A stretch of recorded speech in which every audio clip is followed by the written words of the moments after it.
Greetings to all fans of the StarCraft universe. I hope you enjoyed my video, which was dedicated to analyzing versions and theories about the Protoss reproduction system. Thank you very much for your likes, comments and interesting discussions. Keep up the good work. I'm always interested to see alternative viewpoints regarding the issue at hand. After all, there are as many opinions as there are people. And it is thanks to the diversity of ideas and approaches that mankind eventually manages to build the most complete and plausible theories, which are often recognized as fundamental in the future. The subject of our conversation today will be the Protoss again, specifically the Archons. You asked me to tell you about them, please receive. I did not consider this question in the context of the Protoss physiology, since the video turned out to be quite long. Well, and secondly, the nature of the Archons themselves is quite different from the familiar Protoss as the biological species.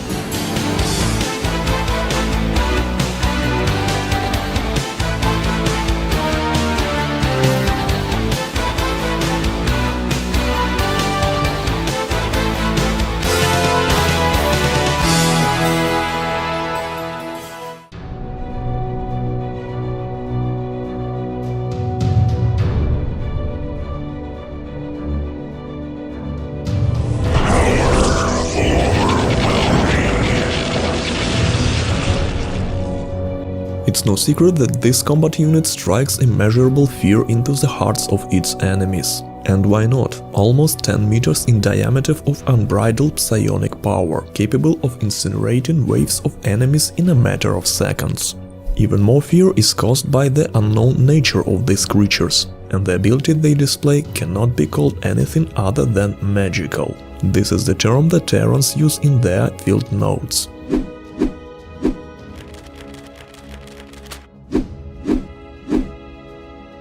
The abilities of the high-end Dark Templar are impressive in themselves, but they are nothing compared to the power of the Archon. The creation of the latter is always a sacrifice, a great sacrifice for the Protoss warriors, one they make consciously and only as a last resort. In the process they lose not only their bodies, but also their consciousness, their souls, their personalities, which now form a single entity in the furious flow of raging psionic energy.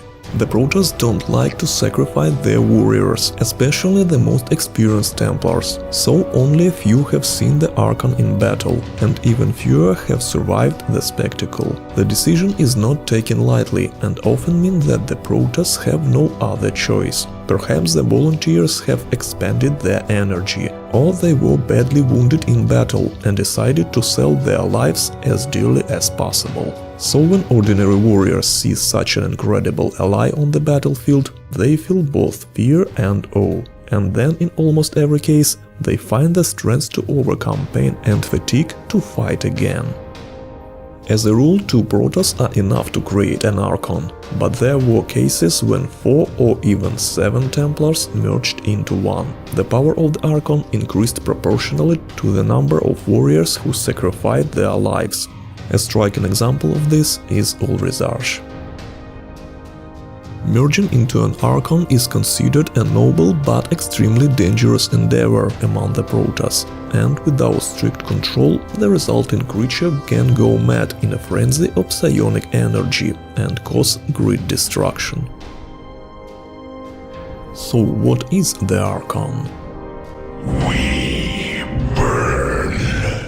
In essence, it is a clot of pure energy, the result of the concentration of Protoss souls. Thanks to the electromagnetic field formed by psionics, the Archon can levitate above the surface of the ground, showing signs of anti-gravity, in our case, neutralizing the planet's gravity. This dazzling embodiment of power also has a barely noticeable physical form, reminiscent of a Protoss. This is a remnant of the souls of Templars, who gave birth to the Archon. The task of the physical form is to contain the psionic storm and not allow the Archon to spend all the energy immediately after rebirth. This is the explanation contained on the official Blizzard website and indicated in the field manual to the Legacy of the Void. However, as for the physical shell, I would like to consider it in more detail and express my thoughts. It is not the flesh we are accustomed to, but only a material projection of psionic energy, which takes the shape of the Protoss we are accustomed to. And this is logical, since no organic matter could withstand such a colossal flow of pure energy, it would simply burn out.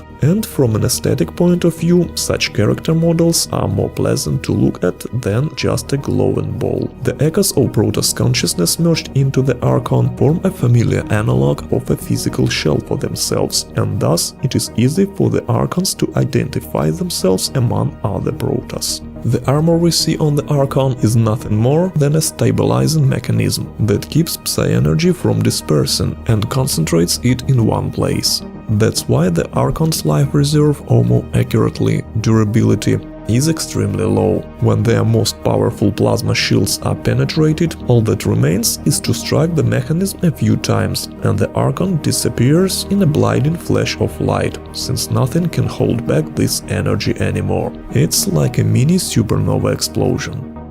Continuing with the above, we can conclude that the Archons are the result of technological progress of the Protoss, and were not available to them initially. There is no mention of them in the chronicles describing the times of the Eon of Strife, although the use of such a powerful combat unit in the war would be highly preferable.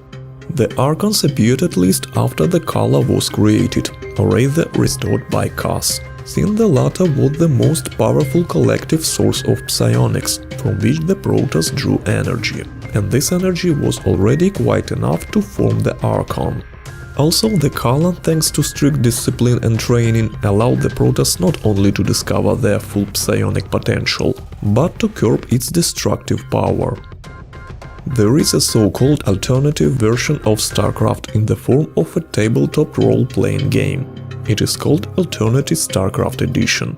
The events unfolding there are of course not directly recognized as canon by Blizzard, but still some elements later become canon. So, according to this source, the first Archon was created unexpectedly, but then their formation was soon legally sanctioned by the Kala. That is, the Archons appeared precisely during the dawn of the Kala. This fact confirms what I said earlier. Only the Protoss with the highest psionic potential, who had many years learning to master and expand their psi abilities, could merge into the Archon, such as the High Templar. When merging, the mind of Templars also unites, but there are cases when one of the entities becomes dominant, like the same Ulrizarch. Also, Templars merged into the Archon do not get into the Kala, since consciousness and memories merge, mixed, and the original personalities are lost, and when the Archon dies, all energy dissipates. This is another sacrifice that is made by volunteers. Archons are capable of attacking both air and ground targets. By sheer force of will, they transform rage into devastating psionic shockwaves. Sudden burst of concentrated energy tears organic matter apart and causes massive damage, disrupting cells and inflicting thermal trauma. Archon's shockwaves slice through flesh like a monomolecular scalpel. These attacks are especially effective against biological targets, but can also penetrate heavy armor, including Terran Neosteel. Now let's look at the known varieties of Archons. Actually, we have talked about the classic Archons, in which the Kali can merge, but there are also the so-called Dark Archons and Twilight Archons. Let's go in order.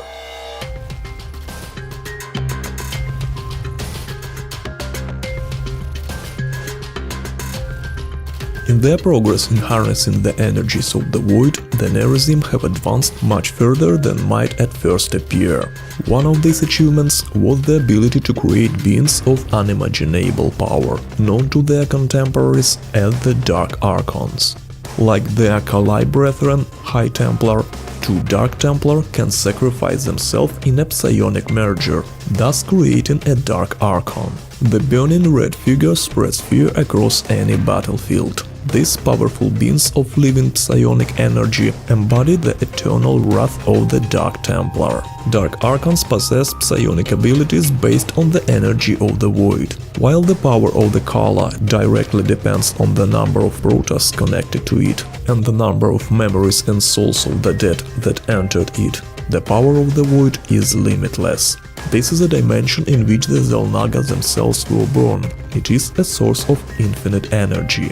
Theoretically, if you compare a regular Archon and a Dark Archon, the Dark one will be stronger, because it draws resources from the void, which, as already described, is trivially more. The potential of the Kala is limited by the number of Protoss using it. The potential of the void is unlimited. Besides, as follows from the lore, Kala was created by Aemon, and Aemon himself as a Xel'Naga was born in the void and draws his strength from there, so draw your own conclusions.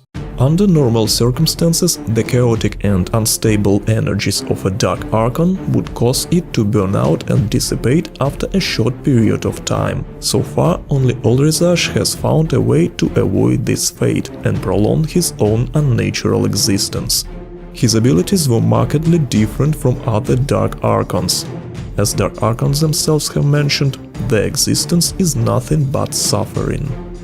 Our existence is suffering. Do not prolong it. During their long exile, the Dark Templar faced many challenges. Struggling and adapting their arsenal of skills and transforming their biology to suit the harsh environment eventually led to the creation of the Dark Archon. These creatures are so powerful that the Nerazim declared knowledge of their creation technology forbidden and hid it for nearly 1,000 years out of safety and fear. The creation of Dark Archons was once again authorized after the Kalai arrived on Shakuras, the homeworld of the Dark Templar. Their use was authorized by Matriarch Rashagal and Zeratul due to a rebellion by Judicator Aldaris, who used classical Archons in his army. This was the first time the Kalai had encountered Dark Archons, which they considered to be abominations and heresies. After the Brood War events, the Dark Archons were again unheard of, with the exception of Ulrizaj. In 2506, the threat of total annihilation of the race from Aemon forced the Protoss to once again allow the creation of Dark Archons. In combat, Dark Archons rely primarily on their mental abilities, rather than normal attacks. They have mastery over such disciplines as feedback, mind control, maelstrom, and confusion. Feedback allows to use the enemy's energy potential against them, and the more accumulated energy the enemy has, the more damage they will receive from this ability. Mind control allows the Dark Archon to control the opponent's mind, completely transferring the latter to its subjugation. Maelstrom has a fairly large radius of action, and allows you to deprive opponents of the ability to move and perform any actions for a long time. Confusion is a more advanced form, and allows you to sow confusion in the enemy team, forcing them to attack each other in unconsciousness. All of the above methods of mental attacks are powerful enough to break even the strongest representatives of the Protoss race, not to mention other more primitive life forms. When faced with a frontal attack, the Dark Archon uses chaotic energy emissions. However, this type of attack has less direct damage than similar psionic shockwaves of ordinary Archons.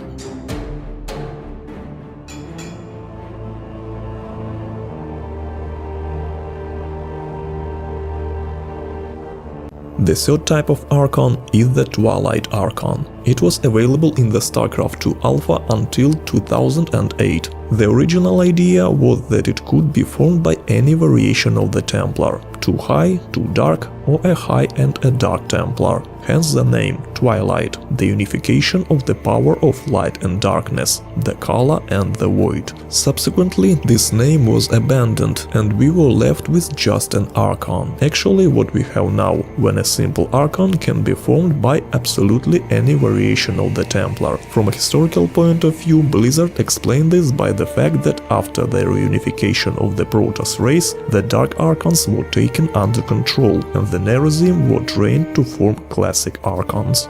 But as for me, the essence and the original message of the Twilight Archon consisted precisely in the unification of energies of the Kala and the Void, the unity of opposites. That is, according to the lore, such an Archon could only be formed by a High and a Dark Templar. And if we turn to the lore again, where there is only one mention of the Twilight Archon in the Frontline 3 graphic novel, which is called Twilight Archon, we will see that this creature was formed by the fusion of two High Templar, Liquila and Rihord.